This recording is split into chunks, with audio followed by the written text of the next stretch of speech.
pemirsa, selamat datang di Kobus Podcast Season 2. Dari sini kamu buka suara. Pada kesempatan kali ini kita akan berbicara tentang tren fashion anak muda ya. Dan di sini kita sudah kedatangan seorang narasumber, Kak Nova Bria. Halo Kak Nova. Hai Kak Pris. Selamat siang. Selamat siang. Oh, baik. Oke, Kak Nova mungkin bisa sedikit memperkenalkan diri kepada pemirsa. Oh iya, halo sahabat Kobus Podcast, saya Novincia Konstantina Bria. Teman-teman sahabat Kobus Podcast bisa memanggil saya dengan sapaan Nova Bria. Saya salah satu mahasiswa Universitas Katolik Widya Mandira Kupang, program studi Ilmu Komunikasi dan semester 7. Oke, jadi untuk para pemirsa yang belum tahu, Kak Nova juga merupakan seorang role model ya, seorang mahasiswa yang prestisius dan juga ikonik dari angkatannya. Karena Kak Nova juga sudah menjuarai beberapa kontes atau perlombaan seperti Putra Putri Otonomi Daerah Kabupaten Malaka, Putra Putri Tari Remaja NTT tahun 2022 kemarin, dan Kak Nova mendapat juara 4, dan komunitas model MMC Malaka, lalu ada MFMM model Vetomane Malaka, dan juga sempat mengikuti lomba fashion show tematis dari Universitas Widya Mandira Kupang dan Politeknik. Kurang lebih seperti itu ya Kak Nova untuk ininya. Kira-kira menurut Kak Nova, tren fashion anak muda zaman sekarang itu seperti apa Kak Nova?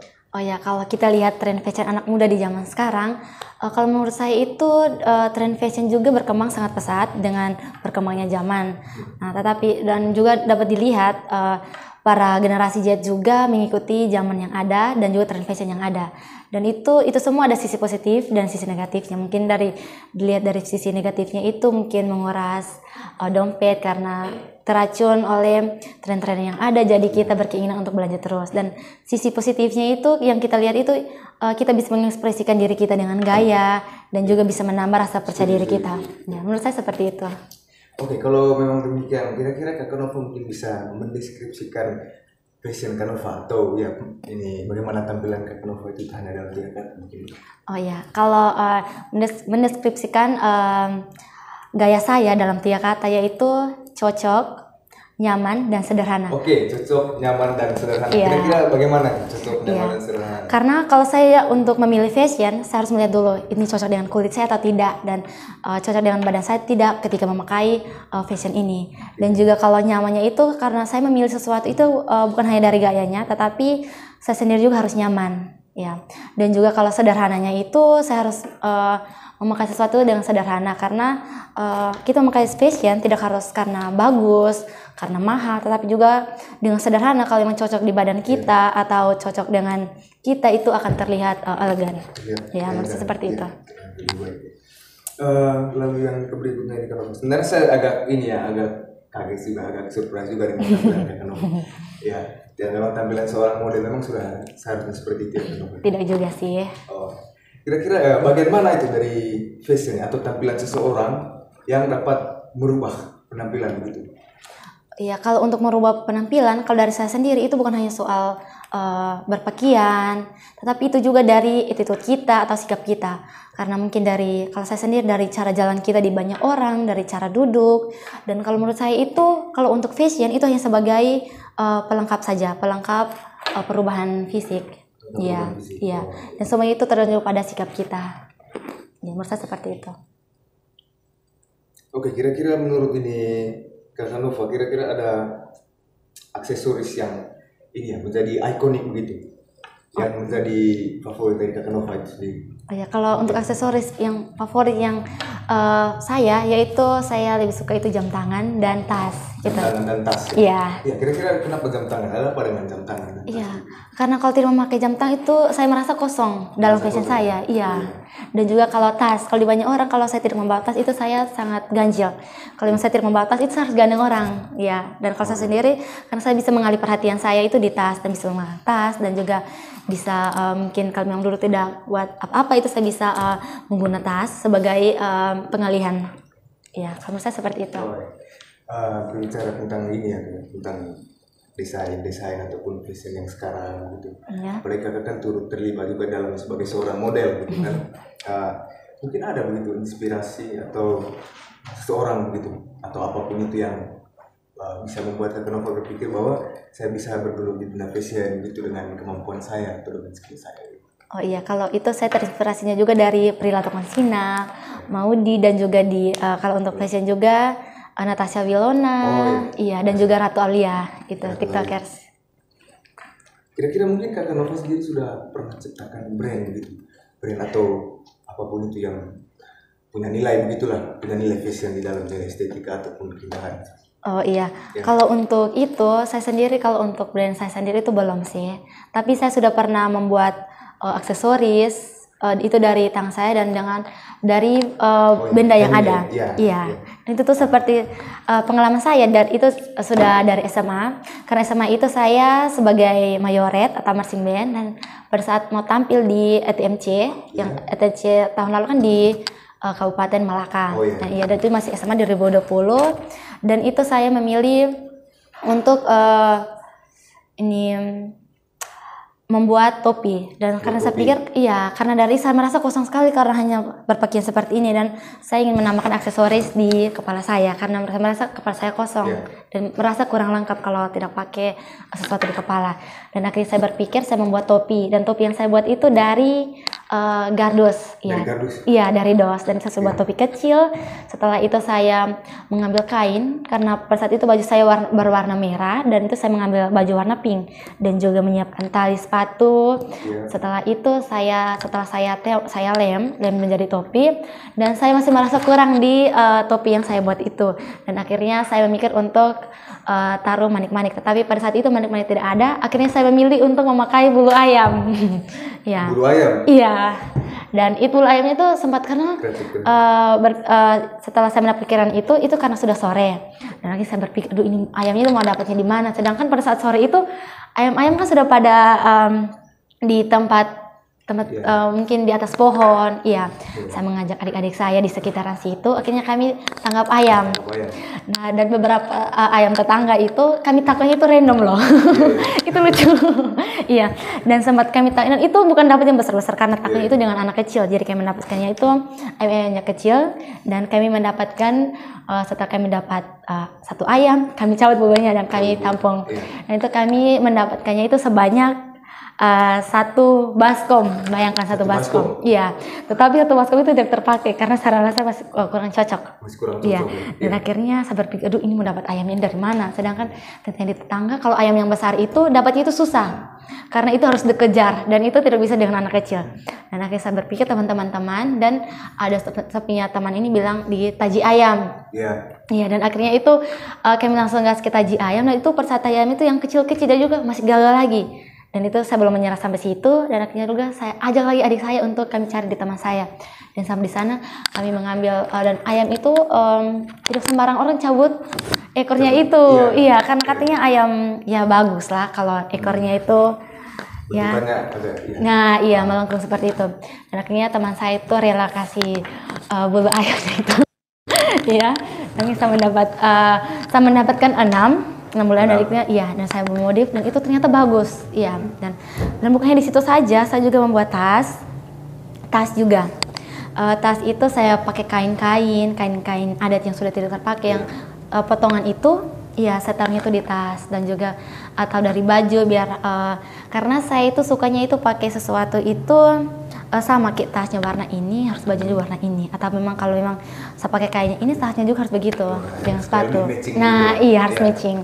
Dan juga saya juga pernah terinspirasi dari Natasha Wilona. Mungkin teman-teman Kubus Podcast pernah melihat postingnya Natasha Wilona, mungkin sudah lama juga. Dan itu dari celananya itu dengan bajunya itu sama, dan celananya itu kayak potongan levis. Jadi saya bilang, kayaknya ini saya bisa membuatnya deh. Tadi saya buat dari potongan celana yang sudah tidak terpakai lagi, dan itu saya buatnya itu sama, dan akhirnya itu tidak 100% sama, tetapi saya puas dengan karena itu dari hasil tangan saya. Jadi untuk teman-teman semua mendoakan mungkin kedepannya bisa ada brand kita. Amin. Semoga bisa buat brand sendiri. Amin. Jadi buat pemirsa di rumah, ini sangat inspiratif ya. Karena teman-teman itu tidak harus bisa mulai sesuatu atau menciptakan brand atau desain itu dari hal-hal yang mahal, dari hal-hal yang sifatnya ekspensif, tapi teman-teman bisa mulai melihat di sekitar. Seperti Kakak Nova tadi ada mulai dari bulu ayam ataupun ya Iya. kayak bekas, dan teman-teman bisa menciptakan sesuatu, teman-teman bisa merangkaikan sesuatu yang kemudian punya sebuah nilai di situ. Ya. Oke, sebenarnya ceritanya Kak Nova ini mengingatkan saya ke ini ya. Ada beberapa waktu lalu saya sempat nonton sebuah video TikTok, dan kontennya itu kurang lebih berisi tentang seorang pria yang membuat baju, celana ataupun tas itu dari saksemen. Jadi saksemen yang sudah dibuang, saksemen yang sudah dibuang, dan juga pakaian-pakaian itu didaur ulang lalu dibuat menjadi sebuah brand kembali, menjadi sebuah fashion kembali, begitu. Jadi kira-kira menurut Kak Nova bagaimana itu tentang ini seorang pria? Oh iya, kalau menurut saya itu bagus karena kreatif supaya bisa juga mengurangi sampah dan juga bisa menambah inovasi dan juga bisa mengembangkan kreatif yang ada. Karena itu juga saya sudah pernah buat seperti yang tadi, dan itu bagus. Dan kalau saya dari saya sendiri dan juga pengalaman saya sering membuat barang-barang bekas yang ada, dan itu mama saya sering bilang, kamu gila bisa buat sesuatu dari barang bekas beginilah. Dan itu saya tidak menyerah sih, dan setelah saya buat jadi wow ini bagus. Nah sementara dari prosesnya, karena mungkin orang lihat dari prosesnya itu prosesnya itu tidak masuk akal, tetapi kayaknya jangan, untuk teman-teman jangan lihat dari proses, tetapi juga lihat di hasil dan juga menghargai proses yang ada. Entah. Lalu ini kan sebenarnya ada juga satu keresahan lah misalnya. Keresahan mungkin dari teman saya sendiri ya kebetulan. Jadi dia ini orang yang cukup memerhatikan tampilan begitulah ya. Dan satu hal yang sering dia keluhkan itu adalah ketika dia ingin mempunyai pakaian yang baru atau sepatu baru, entah itu sepatu, celana ataupun baju baru, tetapi dia sering kali mengeluh tentang ini keadaan finansial ya. Jadi dia kekurangan uang gitu. Mungkin Kakak ada saran gitu atau tips kan supaya bisa hemat gitu lah. Oh iya, sama saya juga seperti itu. Bukan hanya mungkin dari teman, mungkin saya juga alami seperti itu. Kita selalu tergiur dengan iklan yang ada. Jadi kita saya juga pernah merasa lihat mungkin ada tren itu, saya kepengen, saya juga mau ini bagus, saya harus memiliki. Tetapi karena kita tahu bahwa kita menyukai sesuatu tidak harus memiliki. Nah, tetap dari situ untuk teman-teman jangan hanya melihat dari sesuatu yang bagus dan juga dengan harga yang mahal, jangan. Karena ada juga seperti thrifting, itu saya juga pernah belanja juga di thrifting. Iya, dan itu tuh bagus loh.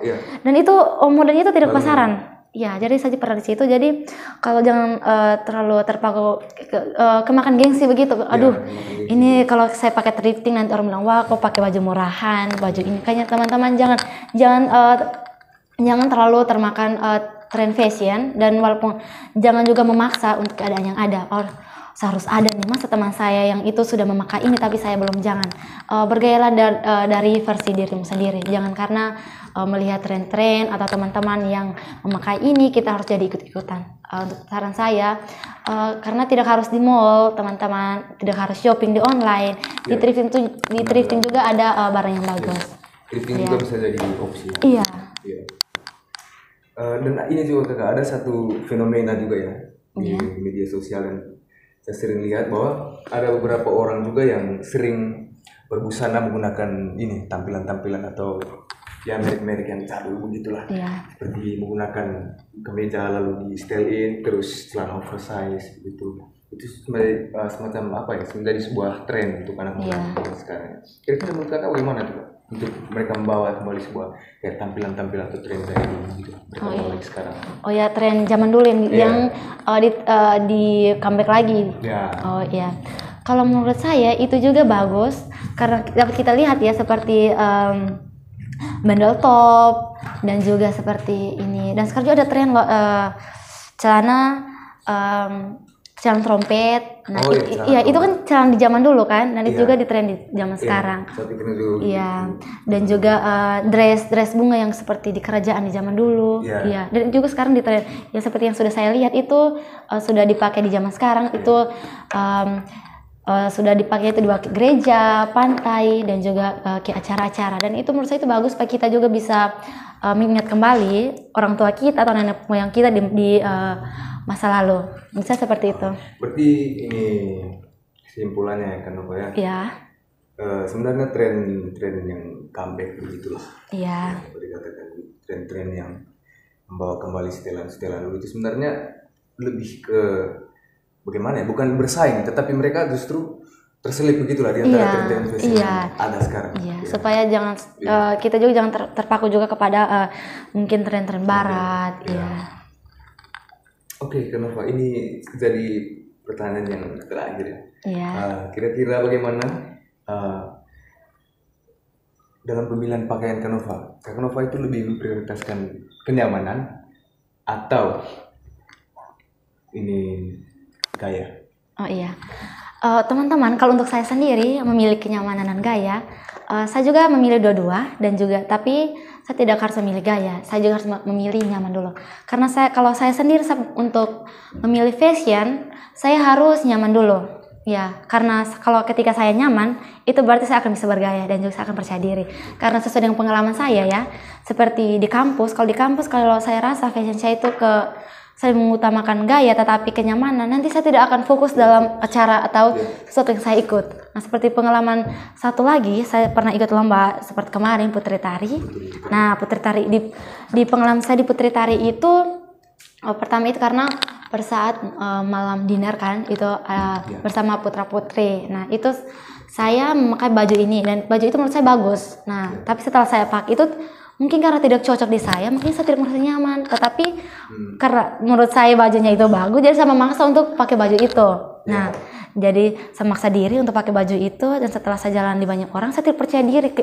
Saya harus memilih, aduh fashion ini kayaknya ada yang ganjil deh, tidak bagus. Dan akhirnya setelah itu saya memilih untuk mengganti pakaian dan pakaian itu tidak menurut saya tidak sebagus yang tadi, tetapi pada saat saya pakai itu nyaman di saya, dan nyaman di saya dan pada saat saya pakainya itu menumbuh citra percaya diri saya dan juga aura percaya diri. Dan jadi kalau saya harus memilih nyaman dulu. Dan itu kalau kita memakai sesuatu, kalau kita nyaman, itu kita akan merasa lebih percaya diri. Jadi untuk teman-teman jangan harus memilih gaya tapi nyaman juga. Harus prioritaskan mana yang lebih nyaman dulu ya, bukan tentang gaya. Jangan lihat pada fisiknya tetapi lihat yang bisa membuat kita nyaman. Saya setuju. Oke, Nova, sayang sekali sebenarnya kita harus berakhir di sini dulu untuk tentang tren fashion ini ya. Dan untuk pemirsa di rumah juga untuk follow up setiap konten ya, untuk konten apapun itu dari Kokus Podcast, teman-teman bisa langsung mengeceknya di bawah ini. Linknya nanti akan ditempatkan tentang Instagram, Facebook, YouTube maupun TikTok dari Kokus Podcast. Dan saya Firman sebagai host dan juga rekan-rekan yang bekerja hari ini pamit undur diri. Sampai jumpa di next episode.